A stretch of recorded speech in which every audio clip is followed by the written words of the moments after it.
Bonjour. Juste avant d'entrer dans le vif du sujet, notre thème du jour, c'est-à-dire ne crains pas, je voudrais achever avec toi la petite parenthèse sur le rocher. Prions. Notre Seigneur et notre Dieu, merci pour la parole. Car plusieurs qui suivent assidûment cette série apprennent, voient dans la Bible, comprennent. Permets Seigneur que ces personnes mettent en pratique ce qu'elles voient. Aide-les, non pas à plaire aux hommes, mais à obéir à la parole. Que le Saint-Esprit nous accompagne une fois de plus, au nom de Jésus pour ta gloire éternelle. Amen. Nous débutons donc par les références qui sont juste en bas, entre parenthèses. Ésaïe 28, verset 16. Que dit la Bible? Je rappelle qu'Ésaïe est un livre de l'Ancien Testament. Lisons. C'est pourquoi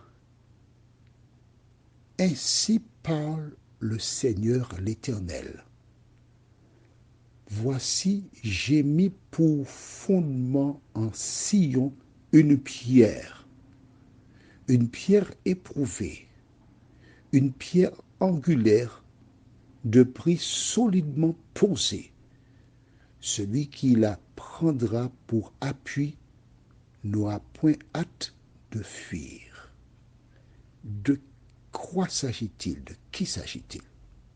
Note bien qu'il dit j'ai mis, donc ça c'est passé. J'ai mis ma voiture au garage, c'est que après avoir mis ma voiture au garage, j'ai été quelque part. On est d'accord tout le monde? Très bien. Donc, la pierre, c'est une pierre angulaire. Qu'est-ce que ça veut dire? Quand des gens construisaient des maisons par le passé, ils faisaient le plan et ils allaient à la carrière pour tailler les pierres et les amener, les monter sur place. Et c'est à partir de la première pierre qu'on appelait la pierre angulaire, la pierre d'angle. Une fois qu'on avait installé cette pierre-là, eh bien les autres venaient tout simplement les compléter et la construction était achevée.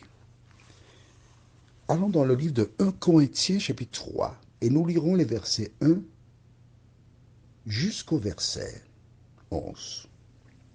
Pour moi, frère, ce n'est pas comme à des hommes spirituels que j'ai pu vous parler, mais comme à des hommes charnels, comme à des enfants en Christ. Je vous ai donné du lait, non de la nourriture solide, car vous ne pouviez pas la supporter. Et vous ne le pouvez pas même à présent, parce que vous êtes encore charnel. En effet, puisqu'il y a parmi vous de la jalousie et des disputes, n'êtes-vous pas charnel et ne marchez-vous pas selon l'homme? Ok, il y avait des disputes, des querelles. Dû à quoi? Nous allons découvrir ça ensemble. Verset 3. En effet, puisqu'il y a parmi vous de la jalousie et des disputes, n'êtes-vous pas charnel et ne marchez-vous pas selon l'homme? Je l'ai repris pour toi pour que tu saisisses bien. Verset 4. Quand l'un dit, moi, je suis de Paul, et un autre, moi, d'Apollos, n'êtes-vous pas des hommes? Qu'est-ce donc qu'Apollos? Et qu'est-ce que Paul? Des serviteurs par le moyen desquels vous avez cru, selon que le Seigneur l'a donné à chacun. Alors, il y avait deux hommes, Paul et Apollos, qui parlaient de Jésus. Et des gens disaient, ah oui, moi je suis de Paul, moi c'est Apollos. Il y avait une lutte. Et Paul dit, ça c'est quoi cette histoire-là? Mais non, c'est le Seigneur qui fait croître. Beaucoup de personnes aujourd'hui aiment avoir la première place, mais c'est Dieu qui fait toutes choses. Dieu qui fait toutes choses en son temps. C'est lui qui fait toutes choses en son temps. D'accord? Continuons maintenant. Il dit au verset 6, j'ai planté, Apollos a arrosé, mais Dieu a fait croître. En sorte que ce n'est pas celui qui plante qui est quelque chose, ni celui qui arrose, mais Dieu qui fait croître. Celui qui plante et celui qui arrose sont égaux, et chacun recevra sa propre récompense selon son propre travail. Car nous sommes ouvriers avec Dieu. Vous êtes le champ de Dieu, l'édifice de Dieu. Verset 10. Selon la grâce de Dieu qui m'a été donnée, j'ai posé le fondement comme un sage architecte, et un autre bâtit dessus. Mais que chacun prenne garde à la manière dont il bâtit dessus, car personne ne peut poser un autre fondement que celui qui a été posé, virgule, savoir Jésus-Christ. Jésus-Christ est le fondement sur lequel repose la foi. Jésus-Christ est le fondement sur lequel représente l'Église. C'est sur Jésus que l'Église a été bâtie. Jésus et Jésus seul. Est-ce que c'est clair pour toi? Si tu as des questions, mais non, il ne faut pas te gêner. Tu connais mon numéro de téléphone, envoie un message. Mais selon moi, j'ai bien expliqué. Le texte du jour se trouve dans Ésaïe 54, les versets 1 à 4. Réjouis-toi, stérile, toi qui n'enfantes plus.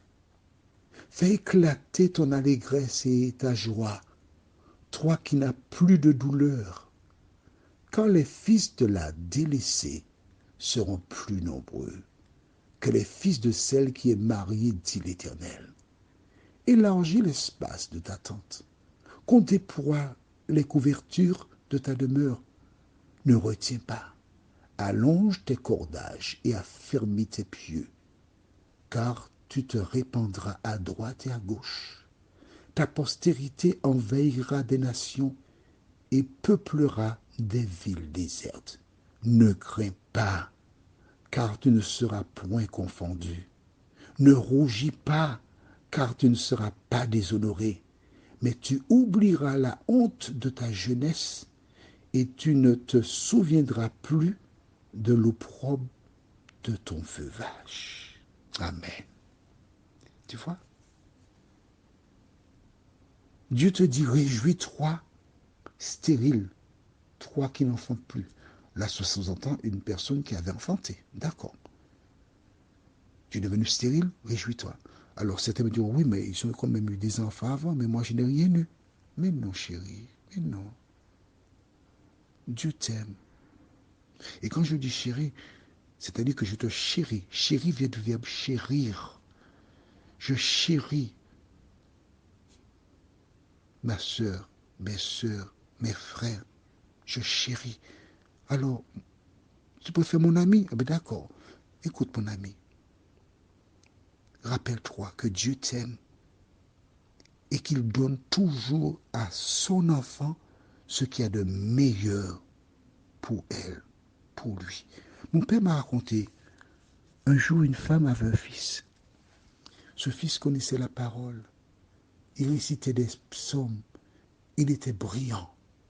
Et vers l'âge de 8 ans, il a une maladie grave, hospitalisé. Quand il est sorti 1 an plus tard, c'était juste pour aller l'enterrer. Mais la maman a tenu tête. Elle a prié.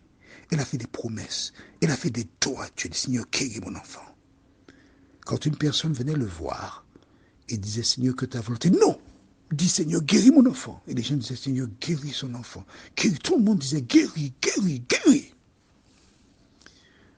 À l'âge de 11 ans, l'enfant est sorti d'un certain coma. Il a récupéré. Cette femme était contente. À l'âge de 14 ans, elle se trouvait sur un banc au tribunal.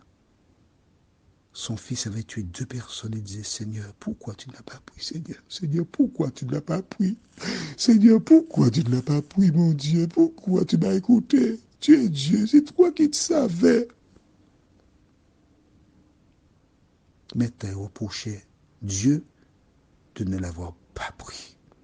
Mon ami, il y a une chose que tu dois garder à l'esprit. C'est que Dieu fait ce qu'il y a de meilleur pour toi. Ne pose pas de questions. Ne cherche pas à comprendre ce qui t'est difficile. Fais seulement confiance à Dieu. Prions, notre Seigneur et notre Dieu. Merci, car plusieurs personnes ont compris ce qu'est la pierre angulaire et que cette pierre a été mise en sillon bien avant la naissance de Pierre. Merci pour la parole. Car au fur et à mesure nous comprenons, nous voyons, de nous aider à toujours aller à la parole. Et si d'aventure certaines personnes rencontrent des difficultés, elles ont le numéro de téléphone de Jean-Claude qui est disponible. Bénis celles et ceux qui te cherchent. Permets qu'elles te trouvent, nous t'avons prié. Au nom de Jésus et pour ta gloire éternelle. Amen. Que l'Éternel continue de te bénir.